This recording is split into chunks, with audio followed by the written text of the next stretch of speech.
It's really sort of the risks are outweighing the benefits in a lot of ways when we watch sports. It seems like it's another day, another sporting event is either canceled or postponed over COVID-19 concerns, which begs the question, is sports still giving that escape to some fans that it used to? It is almost like a constant stressor to you, and you sort of think like, I'm enjoying this, but am I really enjoying this? And is it, it's not how we would normally watch sports. There's players that are missing. There's, no fans in the stands.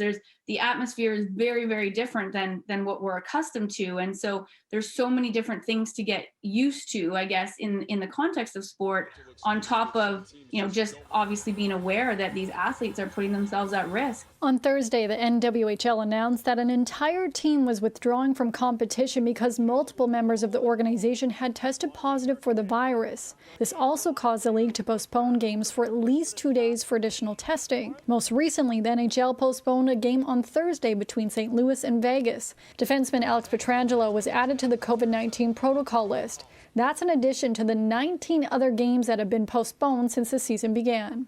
There's this, back and forth, or this debate, internal debate as someone who watches sports, for the well-being of athletes. The NBA has had 22 games postponed since it tipped off at the end of December because of COVID-19 concerns.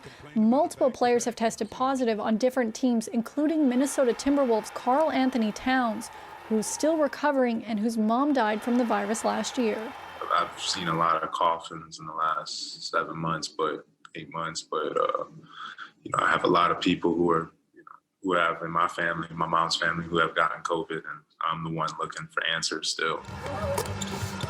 Members throughout the league admit it's been challenging to play during a pandemic. It's been, difficult at times to navigate through. It's certainly been a challenge to navigate through. I mean, the benefit is really, again, there is a sense of normalcy. Families who watch and play sports can at least have that sense that there is something going on that they're used to. But again, you have to balance that with the costs that we're seeing. And so all the normal, sort of benefits of fandom and of watching sports are there, but at a cost of then these constant reminders of the pandemic. While some fans may be uncomfortable watching sporting events during a pandemic, others are embracing it. Wednesday night's game, which saw the Lakers take on the 76ers, was the most watched program on TV.